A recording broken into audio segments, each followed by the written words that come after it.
우리 출신이었던 그가 어떻게 조선 과학의 태양이 되었을까요? 조선시대, 그 시절 노비는 과연 어떤 존재였을까요? 그들은 그저 주인의 재산이었을 뿐, 사람으로 온전히 인정받지 못했죠. 자신의 이름조차 마음대로 가질 수 없었고, 더 나은 삶을 꿈꾸는 것조차 허락되지 않던 가혹한 운명 속에서 살아야 했습니다.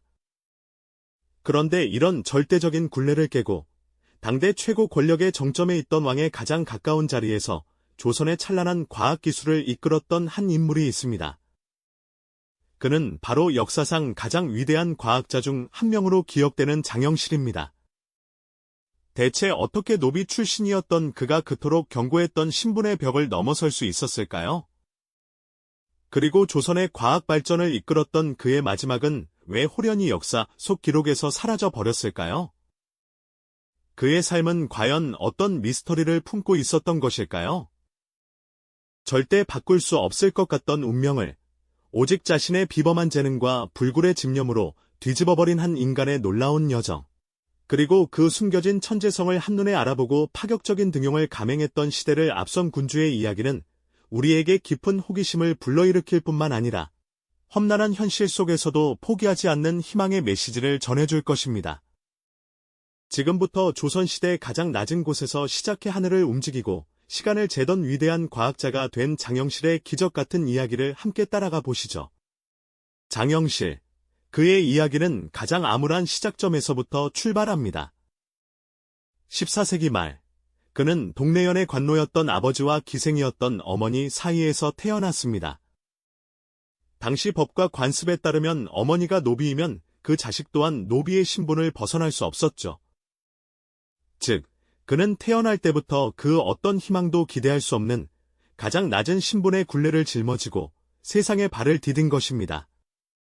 칙칙한 흙벽과 초라한 움막들이 다닥다닥 붙어있던 노비 마을의 풍경, 그곳에서는 꿈이라는 단어조차 사치로 여겨졌을 겁니다. 이름 대신 아무개로 불리며 그저 주어진 노동에 순응하며 살아가는 것 자체가 고통이었던 삶, 그것이 바로 어린 장영실이 마주해야 했던 현실이었죠. 노비의 삶은 참으로 비참했습니다. 그들은 주인의 허락 없이는 그 어떤 사유재산도 가질 수 없었고 혼인조차 자유롭지 못했습니다. 매일 해가 뜨기 전부터 해가 질 때까지 고된 노동에 시달려야 했으며 작은 잘못이라도 저지르면 가혹한 매질을 피할 수 없었죠. 개인의 재능이나 능력은 아무런 의미가 없었습니다. 타고난 신분이 모든 것을 결정하는 엄격한 계급사회에서 노비는 그저 주인의 명령에 따라 움직이는 도구와 같았으니까요. 하지만 어린 장영실은 달랐습니다. 흙먼지 가득한 마당에서 그는 다른 아이들처럼 마냥 뛰어놀기보다는 고장난 물레방아를 뜯어보고 낡은 맷돌의 원리를 궁금해하며 쪼그리고 앉아 시간을 보내곤 했습니다. 손에 흙을 잔뜩 묻힌 채 호기심 가득한 눈빛으로 사물들을 분해하고 조립해보는 그의 모습은 주변 노비들에게는 그저 쓸데없는 진으로 비쳤을지도 모릅니다. 하지만 그 작은 손길과 눈빛 속에는 세상을 이해하고 변화시키려는 천재적인 재능의 씨앗이 움트고 있었던 것이죠. 양반은 비단 옷을 입고 유유히 글을 읽으며 학문을 논했지만 노비는 해진 옷을 입고 그저 죽지 못해 살아가는 비루한 삶을 이어갔습니다. 이처럼 극명하게 대비되는 신분 제도 속에서 장영실의 비범한 재능은 마치 깊은 땅 속에 묻힌 보석처럼 빛을 보지 못한 채 억압될 수밖에 없었죠. 과연 그는 이 거대한 운명의 굴레를 어떻게 벗어날 수 있었을까요? 그의 숨겨진 재능은 어떤 기회를 통해 세상에 드러나게 될까요? 그 답은 예상치 못한 곳에서부터 찾아오기 시작합니다. 바로 조선의 셋째 왕, 세종대왕의 눈썰미와 파격적인 인재 기용 방식 덕분이었죠. 당시 장영실은 지금의 부산 동래현에서 관노의 신분으로 살아가고 있었습니다. 그는 비록 천한 신분이었지만 손재주가 남달라 고장난 물건을 뚝딱 고치거나 생활에 유용한 기구를 척척 만들어내는 재주가 뛰어났다고 해요. 망가진 농기구든 복잡한 물레방아든 그의 손을 거치면 신기하게도 다시 제 기능을 찾았고 때로는 기존에 없던 새로운 방식의 도구를 만들어 주변 사람들을 놀라게 했습니다. 그의 이런 비범한 능력은 그가 속한 동네연의 지방 관아에도 자연스럽게 소문이 퍼지기 시작했죠. 이 소문은 점차 지역을 넘어 중앙정부에까지 닿게 되는데요. 마침 이때 세종대왕은 신분 고하를 막론하고 오직 능력만을 보고 인재를 등용하려는 강력한 의지를 가지고 계셨습니다. 왕으로서 백성의 삶을 이롭게 하고자 하는 깊은 마음이 있었기에 천한 신분이라 하여 재능을 썩히는 것을 안타깝게 여기셨던 거죠. 세종대왕은 장영실의 비범한 재주에 대한 이야기를 듣자마자 그를 한양으로 불러들이라는 명을 내립니다. 노비 신분으로서는 상상조차 할 수 없는 파격적인 일이었습니다. 그야말로 운명의 전환점이었죠. 장영실은 그렇게 궁궐에 입성하여 왕실의 기물 제작을 담당하는 상의원에서 자신의 재능을 펼칠 기회를 얻게 됩니다. 그리고 세종대왕은 여기서 멈추지 않았습니다. 장영실에게 더 넓은 세상의 기술을 배우고 오라며 당시 최고의 문명국이었던 명나라로 유학을 보내는 전폭적인 지원을 아끼지 않으셨죠. 한낱 노비 출신이었던 그에게 나라의 중요한 인재로서 유학의 길을 열어준다는 것은 그 시대에는 실로 혁명적인 발상이었을 겁니다. 명나라에서 장영실은 최신 과학기술과 정교한 기계 제작법을 밤낮없이 익혔을 겁니다. 그의 천부적인 재능에 세계 최고 수준의 기술력이 더해지는 순간이었죠. 수년간의 명나라 유학을 마치고 조선으로 돌아온 장영실은 이제 완전히 다른 사람이 되어 있었습니다. 그의 손끝에서 조선의 과학기술을 한 단계 도약시킬 위대한 발명품들이 쏟아져 나오기 시작했으니까요. 그 중에서도 가장 먼저 빛을 본 것은 바로 자격루였습니다. 스스로 때를 알리는 물시계라는 뜻의 자격루는 당시 조선의 시간을 측정하는 방식을 혁명적으로 바꾸어 놓았습니다. 복잡한 톱니바퀴와 물의 흐름을 이용해 정해진 시각이 되면 자동으로 종과 북을 울려 시간을 알려주는 정교한 장치였죠. 밤에도 시간을 알 수 있게 되어 백성들의 생활에 큰 편의를 가져다 주었을 뿐만 아니라 국가의 업무 처리에도 지대한 영향을 미쳤습니다. 이어서 장영실은 하늘의 움직임을 관측하는 혼천의 제작에도 몰두했습니다. 정밀한 천체 관측은 농업의 때를 정하고 국가의 기륭을 점치는 데 매우 중요한 일이었죠. 그는 복잡한 구슬과 톱니바퀴, 그리고 정교한 측정 장치들을 조합하여 당시 세계 최고 수준의 정확도를 자랑하는 혼천이를 완성해냈습니다. 이 혼천이는 조선이 스스로 우주의 이치를 탐구하고 이해하는 데 결정적인 역할을 했습니다. 그리고 백성들의 삶에 가장 직접적인 영향을 주었던 발명품 중 하나는 바로 치국이었습니다. 이 간단해 보이는 기구는 사실 엄청난 과학적 진보를 담고 있습니다. 일정한 규격의 통의 비를 받아 강우량을 측정하는 치구기는 전국 각지의 강우량을 객관적이고 통일된 방식으로 측정할 수 있게 해주었죠.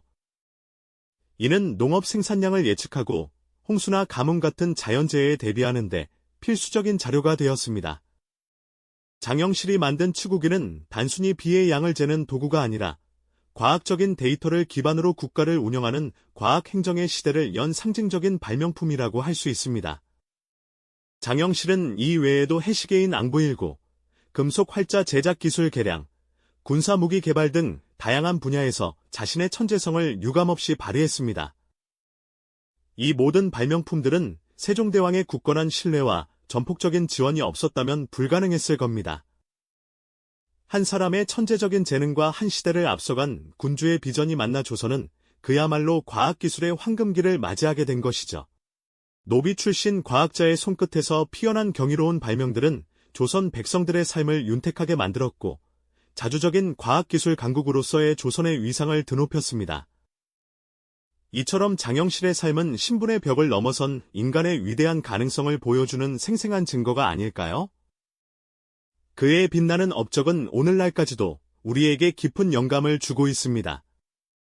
장영실의 손끝에서 피어난 경이로운 발명들은 조선 백성들의 삶을 윤택하게 만들었고 자주적인 과학기술 강국으로서의 조선의 위상을 드높였습니다.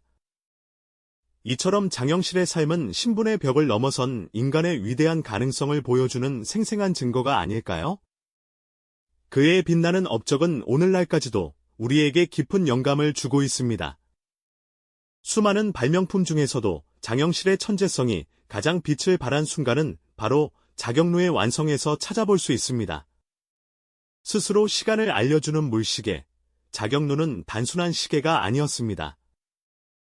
물의 흐름으로 작동하는 복잡한 자동화 시스템은 당시 세계 어느 곳에서도 찾아보기 힘든 경이로운 기술의 집약체였죠. 장영실은 수많은 밤을 새워가며 정교한 부품들을 하나하나 다듬고 물이 떨어지는 속도를 조절하며 오차를 줄이는 데 혼신의 힘을 쏟았습니다. 그의 눈빛은 지친 기색 없이 오직 완벽한 작동을 향한 열정으로 가득했을 겁니다. 마침내 길고 긴 연구와 실험 끝에 자경루의 마지막 부품이 제자리를 찾아 끼워지던 순간 모든 이들의 숨소리마저 멈추었을 겁니다. 고요한 궁궐 안에 울려 퍼진 맑고 정확한 15소리는 단순한 시간 알림을 넘어 노비 출신 과학자의 위대한 승리와 세종대왕의 혁신적인 리더십이 한데 어우러져 만개하는 순간을 알리는 장엄한 선포와도 같았죠. 그 소리는 신분의 벽을 허물고 오직 재능만을 바라본 시대의 희망찬 메아리처럼 들렸을 것입니다. 자경루는 궁궐의 시간을 정확하게 알려주는 역할을 넘어 백성들의 일상에도 혁명적인 변화를 가져왔습니다. 더 이상 해의 움직임이나 어림짐작으로 시간을 가늠할 필요가 없어진 것이죠. 백성들은 자경루 덕분에 농사일을 계획하고 시장을 열고 닫는 시간을 정하는 등 더욱 체계적이고 효율적인 삶을 영위할 수 있게 되었습니다. 조선은 이처럼 과학기술을 통해 백성들의 삶을 실질적으로 개선하는 명실상부한 과학강국으로 발돋움할 수 있었던 겁니다. 하지만 역사는 때로 가장 빛나는 순간 뒤에 어두운 그림자를 드리우기도 합니다. 자경루의 성공으로 조선 과학의 정점에 섰던 장영실에게도 예기치 못한 시련이 찾아오고 있었죠. 그의 눈빛에 드리워진 벅찬 감격 속에는 어쩌면 불안정한 미래에 대한 미묘한 그림자가 함께 드리워져 있었을지도 모릅니다. 신분의 벽을 넘어선 그의 성공은 일부 보수적인 대신들에게는 불편한 존재로 비춰졌을 테니까요. 조선 최고의 과학자로 승승장구하던 장영실의 운명을 뒤흔든 사건은 바로 어련, 제작 실패였습니다. 어연은 임금이 타는 가마를 뜻하는데요. 국가의 상징이자 임금의 위엄을 나타내는 중요한 기물이었습니다. 세종대왕은 장영실에게 특별히 이 어연 제작을 맡겼고 그는 혼신의 힘을 다해 만들었을 겁니다. 하지만 1442년 세종이 문경으로 행차하던 중 이 어연이 부서지는 사고가 발생하고 말았습니다. 임금의 안전과 직결된 어연이 부서졌다는 것은 단순한 기물 파손 이상의 문제였습니다. 이는 곧 왕실의 권위에 대한 도전이자 장영실에게는 치명적인 과실로 여겨졌죠.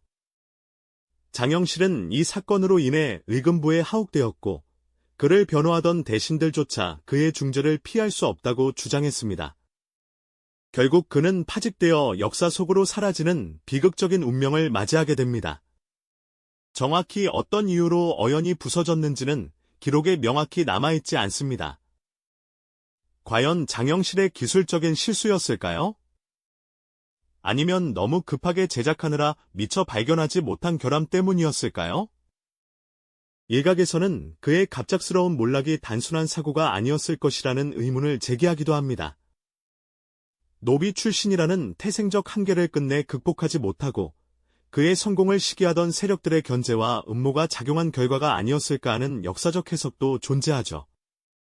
이처럼 장영실은 조선 과학의 황금기를 이끌었던 천재적인 인물이었음에도 불구하고 역사 기록의 뒤편으로 감쪽같이 사라져 버렸습니다.